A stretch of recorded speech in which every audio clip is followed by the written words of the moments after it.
ಶಾಲಾ ಹಾಗೂ ಕಾಲೇಜು ವಿದ್ಯಾರ್ಥಿಗಳಿಗೆ ಉಚಿತ ಬಸ್ ಪಾಸ್ ನೀಡುವ ನೂತನ ಘೋಷಣೆ ರಾಜ್ಯದ ವಿದ್ಯಾರ್ಥಿಗಳಲ್ಲಿ ಸಂತಸವನ್ನು ಮೂಡಿಸಿದೆ. ಸಾರಿಗೆ ವೆಚ್ಚದ ಭಾರ ಕಡಿಮೆಯಾಗಲಿದ್ದು ಶಿಕ್ಷಣಕ್ಕೆ ಮತ್ತಷ್ಟು ಉತ್ತೇಜನ ಸಿಗಲಿದೆ ಎಂದು ವಿದ್ಯಾರ್ಥಿಗಳು ಅಭಿಪ್ರಾಯವನ್ನು ವ್ಯಕ್ತಪಡಿಸಿದ್ದಾರೆ. ಹುಬ್ಬಳ್ಳಿಯಲ್ಲಿ ಹಾಗಾದ್ರೆ ವಿದ್ಯಾರ್ಥಿಗಳು ಏನು ಹೇಳ್ತಾರೆ ಬನ್ನಿ ನೋಡೋಣ. ಪ್ರತಿದಿನ ಶಾಲೆ ಹಾಗೂ ಕಾಲೇಜುಗಳಿಗೆ ಬಸ್ ಮೂಲಕ ಸಂಚರಿಸುವ ಸಾವಿರಾರು ವಿದ್ಯಾರ್ಥಿಗಳಿಗೆ ಉಚಿತ ಬಸ್ ಪಾಸ್ ಯೋಜನೆ ದೊಡ್ಡ ನೆರವಾಗಲಿದೆ. ಪೋಷಕರ ಮೇಲಿನ ಆರ್ಥಿಕ ಹೊರೆ ಕಡಿಮೆಯಾಗಲಿದ್ದು ಗ್ರಾಮೀಣ ಭಾಗದ ವಿದ್ಯಾರ್ಥಿಗಳಿಗೂ ಅನುಕೂಲವಾಗಲಿದೆ ಎಂದು ವಿದ್ಯಾರ್ಥಿಗಳು ಹೇಳ್ತಾ ಇದ್ದಾರೆ. ನಾ ಕೊಪ್ಪಳದಿಂದ ಹುಬ್ಳಿಗೆ ಡೈಲಿ ಟ್ರಾವೆಲ್ ಮಾಡ್ತೀನಿ. ಯಾವ ಕಾಲೇಜು? ಇಲ್ಲಿ KH ಪಾಟೀಲ್ ಕಾಲೇಜಲ್ಲಿ ಓದ್ತೀನಿ. ಹಾಂ ಸರ್, ಖುಷಿ ಆಗ್ತಾ ಇದೆ ಸರ್. ಯಾಕಂತಂದ್ರೆ ನಂಗೆ ಇವಾಗ ಡೈಲಿ ಹೋಗ್ತಾ ಬರ್ತಾ ನಾ ಪಾಸ್ ಕೂಡ ಮಾಡಿಸಿರ್ಲಿಲ್ಲ ಸರ್. ಮುಂಚೆ ಹಾಸ್ಟೆಲ್ ಇತ್ತು, ಇವಾಗ ಹಾಸ್ಟೆಲ್ ಬಿಟ್ಟಿದ್ದೆ. ಇವಾಗ ಪಾಸ್ ಕೂಡ ಇರಲಿಲ್ಲ ನನ್ನ ಹತ್ರ. ಡೈಲಿ ಹೋಗೋದು ಬರೋದಂದರೆ ನಾನು ಟ್ರೈನ್ ಜರ್ನಿ ಮಾಡ್ತಿದ್ದೆ ಸರ್. 60 ರೂಪೀಸ್ ಇತ್ತು, ಹೋಗ್ತಾ ಬರ್ತಾ ಅಂದರೆ 120 ರೂಪೀಸ್ ಆಗ್ತಿತ್ತು.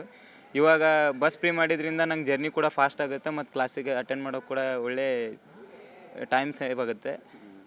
ಎಕ್ಸಾಮ್ ಟೈಮಲ್ಲಿ ಈ ಥರ ಮಾಡಿರೋದು ನಮ್ಮ ಕರ್ನಾಟಕ ಮುಖ್ಯಮಂತ್ರಿ ಅವರಿಗೆ ಧನ್ಯವಾದ ಹೇಳೋಕ್ಕೆ ಇಷ್ಟಪಡ್ತೀನಿ ಸರ್. ಆಗುತ್ತೆ ಸರ್, ಸಹಜ ಅಲ್ವಾ. ಇವಾಗ ಮಹಿಳೆಯರಿಗೆ ಅಷ್ಟೇ ಅಂದಾಗ ನಾವು ಎಷ್ಟೋ ಸರಿ ನೋಡಿದ್ದೀವಿ, ಬಸ್ ಫ್ರೀ ಮಾಡಿದಾಗ ಮೊದಲು ಕಿಟಕಿಯಿಂದ ಮಹಿಳೆಯರು ಹೈಜಾಕ್ ಮಾಡಿದ್ದು ನೋಡಿದ್ದೀವಿ ಬಸ್ಸಿಗೆ.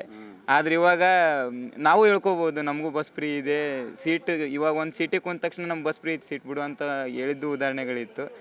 ಅದು ಬಸ್ ಫ್ರೀ ಮುಂಚೆ ಮಹಿಳೆಯರಿಗೆ ಬಸ್ ಫ್ರೀ ಮಾಡಿದಾಗ ಹಿರಿಯರಿಗೆ ಗೌರವ ಸಿಗೋದು ಸಿಕ್ಕಾಪಟ್ಟೆ ಕಡಿಮೆ ಆಗಿತ್ತು ನಾವು ನೋಡಿರೋ ಪ್ರಕಾರ. ಯಾಕಂತಂದರೆ ಆವಾಗ ಮಹಿಳೆಯರಿಗೆ ಒಂಥರ ಏನು, ನಾವು ಆಲ್ರೆಡಿ ಸೀಟ್ ಹಿಡ್ದೀವಿ ಅಂತೇಳಿ ಹಿರಿಯರನ್ನ ನಿಂದ್ರಿಸಿ ಮಹಿಳೆಯರು ಕುಂತಿದ್ದು ಉಂಟು.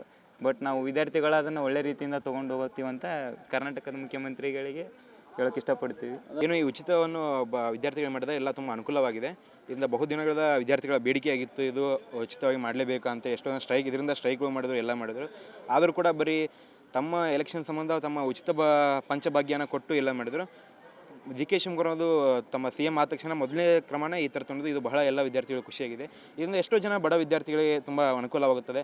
ತಮಗೆ ಬೇಕಾದಂತಹ ಅದೇ ಒಂದು ದುಡ್ಡಲ್ಲಿ ಏನೋ ತಮಗೆ ಬೇಕಾದಂಥ ತನ್ನ ವಿದ್ಯಾಭ್ಯಾಸ ಬೆಲೆ ಹಂಚಿಕೆ ಮಾಡ್ಕೋದು. ಇದರಿಂದ ಒಟ್ಟಿನ ಎಲ್ಲೋ ವಿದ್ಯಾರ್ಥಿಗಳಿಗೆ ತುಂಬ ಅನುಕೂಲವಾಗಿದೆ ಅಂತ ಹೇಳೋಕ್ಕೆ ಇಷ್ಟಪಡ್ತೀನಿ. ಏನಿಲ್ಲ ಸರ್, ವಿದ್ಯಾರ್ಥಿಗಳು ಅಂದರೆ ಎಲ್ಲ ಹೆಣ್ಮಕ್ಳು ಗಂಡ್ಮಕ್ಳು ಎಲ್ಲ ಒಂದೇ.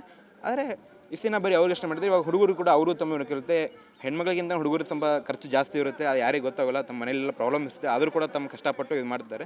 ಅಂಥ ವ್ಯಕ್ತಿಗಳಿಗೆ ತುಂಬ ಅನುಕೂಲ ಆಗುತ್ತೆ ಅಂತ ಹೇಳೋಕ್ಕೆ ಇಷ್ಟಪಡ್ತೀನಿ. ಇನ್ನು ವಿದ್ಯಾರ್ಥಿಗಳ ಶಿಕ್ಷಣಕ್ಕೆ ನೆರವಾಗುವ ಉದ್ದೇಶದಿಂದ ಶಾಲಾ ಹಾಗೂ ಕಾಲೇಜು ವಿದ್ಯಾರ್ಥಿಗಳಿಗೆ ಉಚಿತ ಬಸ್ ಪಾಸ್ ನೀಡುವ ಘೋಷಣೆ ಸಾಕಷ್ಟು ಚರ್ಚೆಗೆ ಗ್ರಾಸವಾಗಿದೆ. ವಿಶೇಷವಾಗಿ ಪ್ರತಿದಿನ ದೂರದ ಊರುಗಳಿಂದಂತಹ ಶಿಕ್ಷಣ ಸಂಸ್ಥೆಗಳಿಗೆ ಬರುವ ವಿದ್ಯಾರ್ಥಿಗಳು ಈ ನಿರ್ಧಾರವನ್ನು ಸ್ವಾಗತಿಸಿದ್ದು ಸಾರಿಗೆ ವೆಚ್ಚ ಉಳಿದು ಶಿಕ್ಷಣದ ಮೇಲೆ ಹೆಚ್ಚಿನ ಗಮನ ಹರಿಸಲು ಸಾಧ್ಯವಾಗುತ್ತದೆ ಅಂತ ಹೇಳಿ ಅಭಿಪ್ರಾಯವನ್ನು ವ್ಯಕ್ತಪಡಿಸ್ತಾ ಇದ್ದಾರೆ. ಇನ್ನು ಹುಬ್ಬಳ್ಳಿಯಲ್ಲೂ ವಿದ್ಯಾರ್ಥಿಗಳಿಂದ ಸರ್ಕಾರದ ನಿರ್ಧಾರಕ್ಕೆ ಮೆಚ್ಚುಗೆ ಕೂಡ ವ್ಯಕ್ತವಾಗಿದೆ.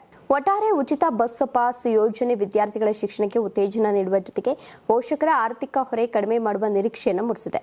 ಸರ್ಕಾರ ಶೀಘ್ರವೇ ಯೋಜನೆಯನ್ನು ಜಾರಿಗೆ ತರಬೇಕು ಎಂಬುದು ವಿದ್ಯಾರ್ಥಿಗಳ ಆಗ್ರಹ ಆಗಿದೆ.